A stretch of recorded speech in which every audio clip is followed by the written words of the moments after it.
Perception or reality? Is Jimmy Butler really a playoff superstar?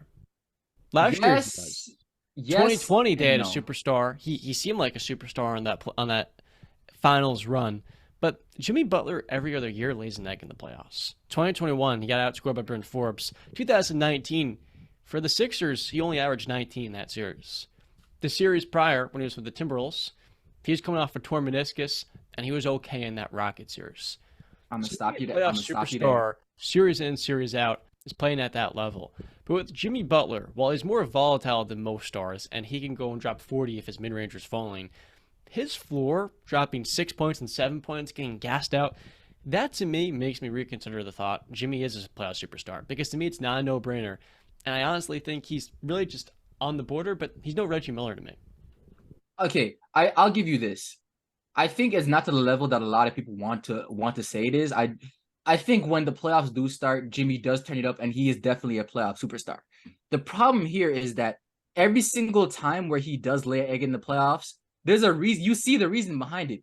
When he was on the Timberwolves, he tore his ACL. They were the third seed. He tore his meniscus, and he was forced to come back a lot earlier than he was supposed Yes. to. And he willed them into the playoffs in those last like 4 games. So I don't blame him for losing to the Rockets when he had them at the third seed already, and the moment he leaves, they just fall off a cliff, and he has to come back and just like literally do carry job. I can't blame him for that. On the Sixers team, they have too many weapons on that rock. Him averaging 19 per game is what he's supposed to do. Joel Embiid is the guy that was dominating the ball. He was the one taking the shots. He just wasn't making them. Ben Simmons was the guy having the ball in his hands and orchestrating the offense. Jimmy, he played really well. He was the one playing defensive Kawhi that made it a little bit harder in that series. He was the one getting steals. He was the one disrupting their offense, Toronto's offense. He even made that a 7-game series. He played his role, and he was a superstar in that series because he played his role to that good of a level. 2021 against 2020, and when you played in the bubble, he showed when he has rest, when the season plays the right way, when he goes in the playoffs healthy, he's great. That finals run was insane. 2021, he has 2 months of rest, goes to the season very injury riddled, and then you go up against a Bucks team that not only got a lot better with Drew Holiday, but you're just completely gassed. And it shows because the Lakers were completely gassed and they lost. And we all know LeBron is not a playoff choker, but they're also, it's just whenever he's played bad in the playoffs, there's been a reason. Now, this year, if we beat the Bulls, which I really hope we don't, I really just want the lottery pick and to revamp this team. I don't want to see Yeah, this shit again next I year. agree. But if we do beat the Bulls and we go up against the Bucks and he does lay an egg, then we have that conversation because there's no excuse this year. The team sucks, but guess what? You still have had enough rest this season to be able to play the level we expect you to. So if he goes in the playoffs and he doesn't, I think people are gonna say some shit if he goes in the playoffs and he's giving you the 24-6-6, which is very, very good, especially for the team that he's playing with, and he's playing, and that's better than he was in the regular season, and that's definitely superstar level numbers. But I think people are gonna say some shit because he's not the same 27-7-7 he was averaging last year or some shit, right? And to be honest, he was averaging closer to 30 because there's that game he got injured against Boston where he only played the first half. So he was. So I understand. I just there's reasons why you can see the reasons why he falls off and when he does fall off. But whenever the conditions are even just close to okay, whenever whenever he hasn't had a season, what should be a season-ending injury, and then forces his way back. Whenever he's had more than a 2 month off season, whenever he's whenever he's the number one option, he's always produced Yeah. in my opinion. I think even that we go back to when he was on the Bulls when they were close to beating the Celtics and Rondo got injured. He was If playing Rondo really didn't well in get that series too. if Rondo didn't get hurt, I think they beat the Celtics next year. Exactly. So he was playing Yeah. really well in that series too. He's Yep. always turned it up in the playoffs. It's just the times when he hasn't. There's an obvious reason why he didn't, or well, he couldn't. So I laughed at the beginning of this because I know where this all stems from. It stems from a tweet that John's boy Joel tweeted saying, Jimmy Butler is not really a playoff superstar because he only had one exceptional run. And I asked to be curious, which one are you talking about? Are you talking about the bubble? Or are you talking about last year? Which one was not exceptional? And he said the bubble. He said the finals run was exceptional, but the overall run was not. Because he didn't need to be. You have Goran averaging 20. Now I'm going to say this, right? Because I'll get to that point, right? that run, the overall run, is where playoff Jimmy was born. That was the genesis of it, the bubble. Okay, where he was coming in with his hair all over the place, his facial hair all over the place, saying, I'm on a business trip. This isn't pleasure. The guy wasn't even getting haircuts because he was so focused on the game. All right. And I think he even didn't let his family come visit or didn't bring his family. Oh, no, the Heat at all didn't let anybody come visit. They're like, this is a business trip. This is a business trip. That run, I understand the run up to it. Listen, when we played Indiana, he had 2 great games, and the other ones we didn't need him to play great. Okay, and that's where my point goes to, where Jimmy doesn't always have an effect show up in the box score. Okay, he's one of those players that can affect the game in so many different ways without putting up 27, 7, and 7, or whatever the hell the case may be. He knows how to take a back seat and play a different role. We forget that we beat Milwaukee 4-1 with him as the leader. And we literally kind of put the blueprint out on the wall of stopping Giannis. Toronto a year before us. But keep going. That's fair. That is fair. That is fair. But then we continued it. Oh yeah, we put him in a torture chamber. I'm not gonna lie. Toronto had to take 7. Toronto was that 6-game series? Toronto? Yeah, 6 games. We knocked them boys out. We did it 5. Oh no, sorry, we didn't. Oh no, that's Boston. No, 5. They only got 1. Boston was a 6-game series. And that game was without Giannis.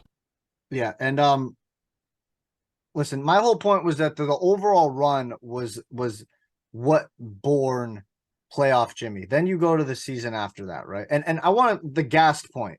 Okay, that's really slick you to bring up gas, John, because we had this argument about Kevin Durant getting gas, and you got on me hard body for that.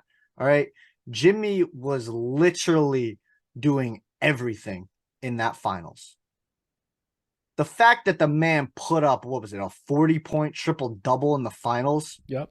And then a 30-point triple-double the next game. It's like Kevin Durant versus the Bucks. 2 things that share in common. That's so crazy. That's so crazy. You heard me. That's so crazy. Not going. I'm gonna give John 12 this. points. I'm gonna give John this. That KD series is probably better than Jimmy's final run. I'll give him that. It was.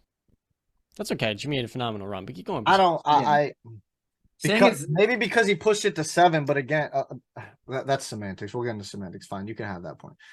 Then we get into the next season where we just completely laid an egg against Milwaukee, where we did not show up. That was not just on Jimmy. Nobody showed up. We played with no effort, no energy, kind of like we played with 2 nights ago. All right, it kind of reminded me a lot of that. We were just overmatched. It wasn't happening that series. Then the year after, we brought in homeboy PJ Tucker, and I think he provided a pretty big spark plug and an energizer to that team where we're not going to back down. I think we're kind of actually missing that guy. Somebody like a PJ Tucker. I just look at it. I look at that playoff run, and I don't see how you can't say he wasn't. That we put Trae Young in a torture chamber. So wait, John, here's what I want to ask you. Grinded him into a pulp. Oh, here's what I want to ask you. Why do you say he's not a player? Because I mean, we've had this conversation for the last year, right? He's a playoff superstar. You've said it. I'm not misquoting you on that. You've said that on multiple occasions. Yeah, he's a playoff superstar. Yep. So is it just because he laid an egg in 2021, and then now you saw this play-in game where you're like, I'm starting to question it? So, like, last year versus the Celtics, Jimmy in game 1 has 41. Game 2, 29. The next 2 games, 8 points, 6 points. In those games, one of those games he went out in the second half. Even still, that was game 3. Wait. One of them he went out the second half, and the other one he didn't play, right? No, game 3.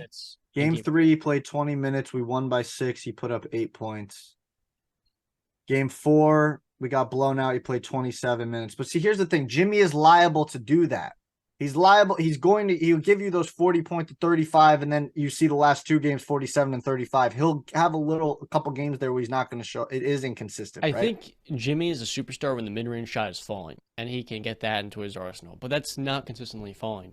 And if you're not consistently doing it throughout an entire series, he's not a score first guy though. I think when you get in a must-win game 6 and then a must-win game 7, when you put up 47 and then 35, at that point you just got to look at it as like, whenever he needs to, because it wasn't even like in that 47-point game, the mid-range jumper in the 3 was falling, but in that 35, he wasn't falling. that was all willing that shit to the rim. Yes.